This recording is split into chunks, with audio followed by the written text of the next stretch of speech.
Question number 4 बेटा कहता है कि an air storage tank whose volume is 112 liters contain 3 kilogram of air.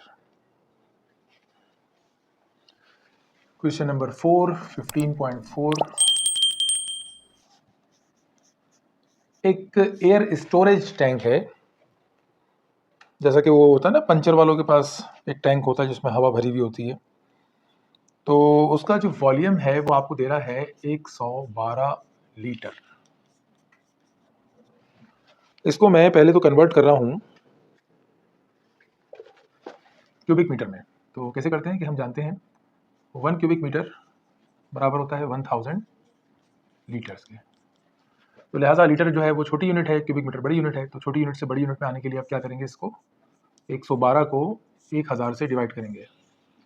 तो 112 को जब 1000 से डिवाइड करेंगे तो आंसर आएगा 0.112। इसके अंदर 3 किलोग्राम एयर जो है वो मौजूद है, यानी एयर का मास वो बता रहा है कितना है, 3 किलोग्राम है।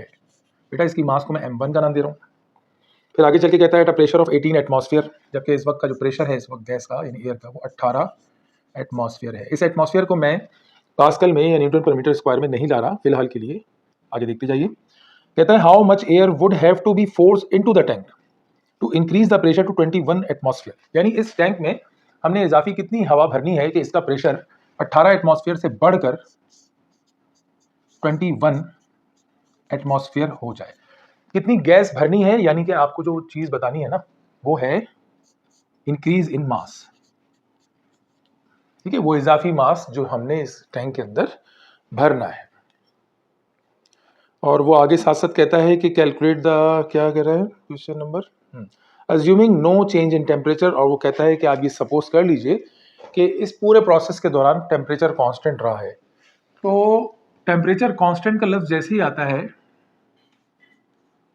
For constant temperature we use कौन सा law, Boyle's law. Boyle's law की शर्त है ना कि कांस्टेंट टेम्परेचर होना चाहिए। अब इसमें क्योंकि मास का भी अमल दखल है तो बॉयज लॉ के अंदर एक छोटी सी इजाफी काम किया जाता है जिसको हम यहाँ पे लिख देते हैं कि for constant temperature we use Boyle's law with mass variation effect. अब ये मास वेरिएशन इफेक्ट है क्या, तो जरा यहाँ पे देख लो, छोटी सी साइड में विंडो बना दी एक। भाई बॉयज लॉ को सब जानते हैं ना कि बॉयज लॉ के मुताबिक प्रेशर जो है वो इन्वर्सली प्रोपोर्शनल होता है वॉल्यूम के।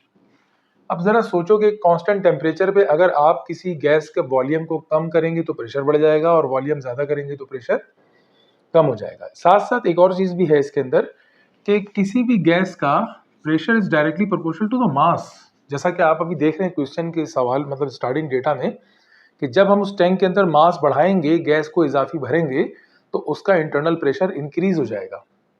तो अगर इन दोनों रिलेशंस को देखें तो दोनों की लेफ्ट साइड पर प्रेशर ही मौजूद है। This implies that pressure is directly proportional with mass while it is inversely proportional with volume. तो लाजमी सी बात है कांस्टेंट तो हमेशा आता ही है यहाँ पर।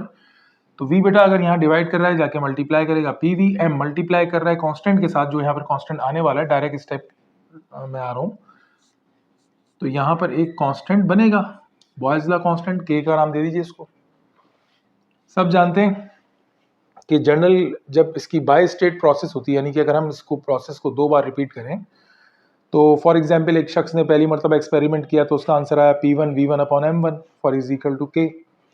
और दूसरा एक और शख्स आया, उसने सेम उसी गैस पर इसी एक्सपेरिमेंट को एक बार फिर रिपीट किया नई कीमतों के साथ, तो प्रेशर की कीमत P2, वॉल्यूम की कीमत V2, मास की कीमत M2।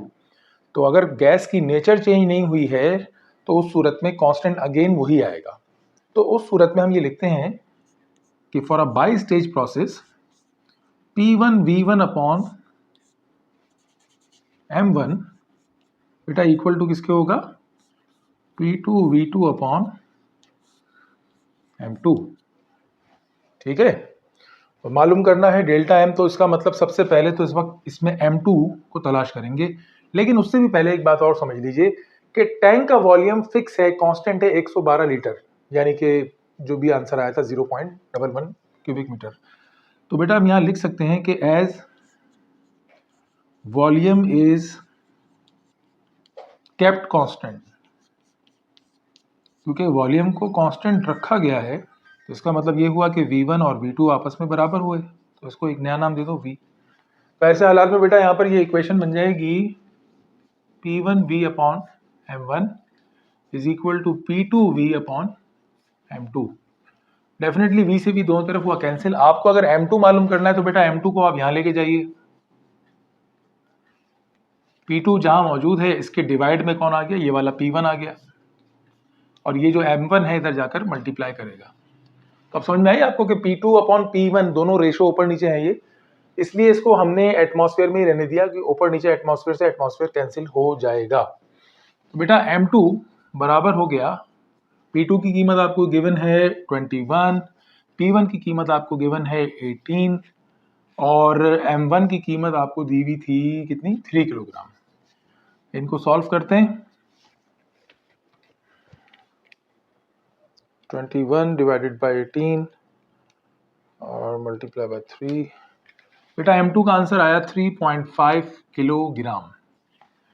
यानी कि फाइनल मास जो है वो एयर स्टोरेज की या टैंक की 3.5 किलोग्राम होगी। यानी उस वक्त टेम्परेचर, यानी उस वक्त जब हम 3.5 किलोग्राम मास रखते होंगे तो उस वक्त का प्रेशर 21 एटमॉस्फेयर होगा। तो इस मकसद के लिए इजाफी गैस यानी एयर कितनी भरी गई, तो उसको कैलकुलेट करने के लिए डेल्टा एम मतलब बराबर होगा M2 minus M1। Delta M is equal to, बेटा M2 की कीमत कितनी आई 3.5, M1 की कीमत कितनी थी 3 थी, दोनों को सब्ट्रैक्ट किया तो पता चला कि change in mass is equal to 0.5 kilogram. तो ये वो मास है जिसको हमें इंसर्ट करना होगा इस टैंक में ताकि जो प्रेशर है वो 21 एटमॉस्फेयर मेंटेन हो जाए।